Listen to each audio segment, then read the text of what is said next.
सूत्रसंचालन सुप्रसिद्ध निवेदक प्रदीप भिडे यांनी अतिशय सुंदर पद्धतीने केले आणि त्या प्रसंगी त्यांनी त्यांचे अनुभव आणि विचार सर्वांसमोर मांडले।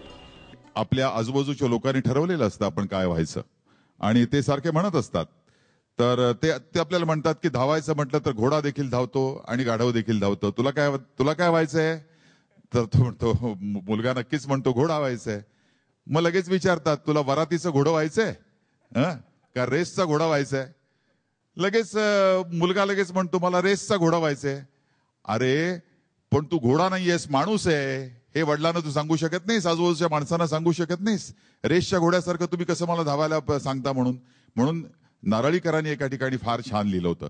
त्यांनी असं म्हटलं होतं की हल्ली आपले जे पालक आहेत ते मुलांच्याकडं रेसच्या घोड्यासारखे पाहत असतात। म्हणजे पालकांची ती मुलं आहेत, म्हणजे रेसच्या घोड्यावर जसा कोणीतरी पैसे लावतो आणि त्याला वाटत असतं आपल्या घोड्यानी पहिलं यायला पाहिजे, तसं पालकांना देखील वाटत असतं की आपल्या मुलांनी पहिलं आलं पाहिजे रेसच्या घोड्यासारखं। पण त्या घोड्याला कोणी विचारत नाही तुला खरंच पहिलं यायचंय का, तुला वेगळं काही करायचंय का। अशी एक गंमत आपल्या आयुष्यातली आहे। पण मला असं म्हणायचंय की हे 10वी-12वीची जी मुलं आहेत ना त्यांच्यासाठी अर्थात करिअरच्या प्रवासाविषयी त्यांनी मार्गदर्शन केलं, त्यामध्ये काश वगैरे सांगितलं।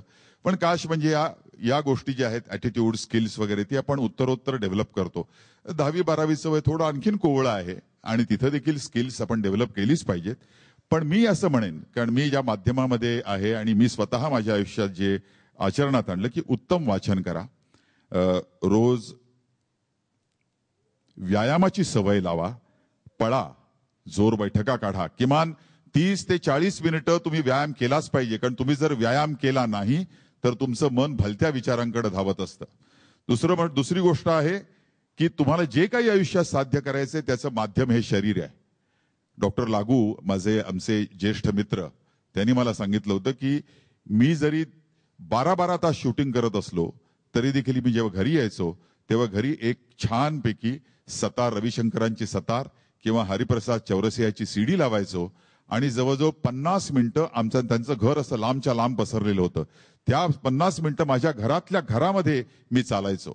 इतक्या पद्धतीचं एक त्या वयात म्हणजे डॉक्टर लागू जेव्हा हिंदी सिनेमात भरपूर कामं करत होते त्यावेळीची गोष्ट त्यावेळेला डॉक्टरनी सांगितलेलं होतं। तेव्हा तुम्हाला तुमचं माध्यम जे आहे ते शरीर आहे। आता तुम्हाला असं वाटतं मी वाटेल तसा धावू शकतो, वाटेल ते खाऊ शकतो, वाटेल ते पचवू शकतो, पण नंतर तुम्हाला ते पुढं 80-90 पर्यंत न्यायचंय त्या शरीराला। हे मशीन आहे तुमचं, ते ठेवण्यासाठी तुम्हाला आत्तापासून व्यायामाची तुम्ही सवय लावली पाहिजे। नंतर पालकांच्याकडून गरजेपुरते पैसे घ्या, वाटेल तसे पैसे घेऊ नका। कारण तुम्ही वाटेल तसे पैसे घेतले किंवा पालकांची नजर चुकवून पैसे घेतले तुम्हाला वाईट सवयी लावतील। ते पैसे नक्की वाईट सवयी लावतील, तुम्हाला वाईट गोष्टींच्याकडे घेऊन जातील। नंतर अभ्यास, खेळ, मनोरंजन, टीव्ही किती पाहायचा याचं नियोजन करा। आमच्या लहानपणी टीव्ही नव्हते, आमचा 6 महिन्यातून पिक्चर पाहिला म्हणजे आम्हाला वाटायचं काय आम्ही आकाशाला हात लावला, गवसणी घातली। नंतर रोजचं वृत्तपत्र वाचायची तुम्ही सवय लावा, चांगला पेपर शोधा, एखादा फायनान्शियल पेपर मधलं काही वाचा, टाइम्स मधलं काहीतरी वाचा, वाचनालयामध्ये पेपर असतात, हल्ली मोफत वाचनालय अनेक राजकीय पक्षांनी तुमच्या आजूबाजूला उघडली असतील, तिथं तुम्हाला जाता येईल। तेव्हा तुम्हाला पेपर वाचण्याची तुम्ही सवय लावा। तुमचे मित्रमैत्रिणी जे आहेत ते डोळसपणे त्यांची निवड करा। तुमची संगत हा अत्यंत महत्वाचा भाग आहे। तुम्ही कोणाच्या संगतीत वावरत आहात हे अत्यंत महत्वाचं आहे। कारण मी माझ्या आयुष्यात असं पाहिलेलं आहे की वाईट संगतीनं लोकांची आयुष्य बर्बाद झालेली आहेत, मुलं तुरुंगात गेलेली आहेत पाहिलेली आहेत मी।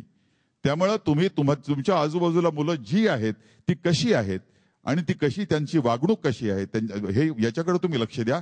पालकांनीही त्यांच्या मुलांच्या मित्रांकडे लक्ष द्या।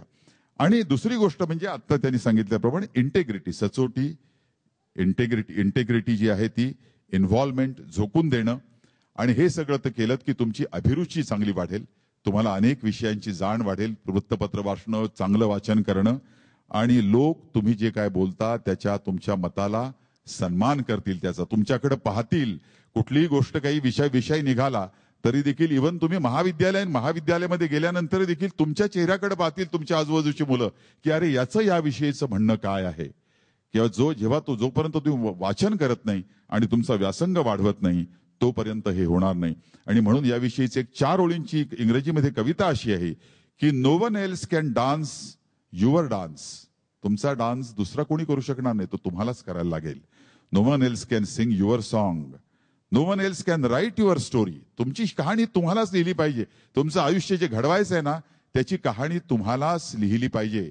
तुमच्या हाताने आणि तुमच्या मनाची शाई करून त्यामध्ये ती लिहिली पाहिजे. आणि who you are, what you do begins right now. आज या घडीला तुम्ही जी काही इथं समोर बसलेली मुलं आहात त्यांना आज या घडीला तुम्ही मनाशी तसा हा निश्चय मनाशी केला पाहिजे असं मी म्हणेन. दुसरी गोष्ट की अनेक आपण लोक पाहिले ज्यांना फेल्युअर्सचा उल्लेख त्यांच्या एका पुस्तकात आहे, भारू काकांच्या ह्याच्यामध्ये, की महात्मा गांधींना देखील सुरुवातीला अपयश आलेलं आहे शाळेमध्ये. त्यानंतर अल्बर्ट आइन्स्टाईन जो आहे त्याला देखील सुरुवातीला अपयश आलं होतं, पण त्याला नंतर नोबेल प्राइज मिळालं. कुसुमाग्रज ज्यांनी ज्ञानपीठ पारितोषिक मिळवलं त्यांना देखील सुरुवातीला त्यांच्या कॉलेजच्या जीवनात आणि शालेय जीवनात अपयश आलं, पण त्यांनी नेटानं अभ्यास केला आणि BA ते पास झाले आणि त्यांनी उत्तम यश संपादन केलं. तुम्हाला माहित असेल की विजय तेंडुलकर हे तर मला वाटतं ग्रॅज्युएट पण स्कूल ड्रॉपआउट अप्रतिम नाटकं त्यांनी लिहिली. घाशीराम कोतवाल, त्यानंतर सत्यासारखा चित्रपट, हे इतकं त्यांनी हे केलेलं आहे. नंतर प्रसिद्ध गणितज्ञ रामानुजम यांचा देखील असं उल्लेख केला जातो. आणि अशा तऱ्हेचा विविध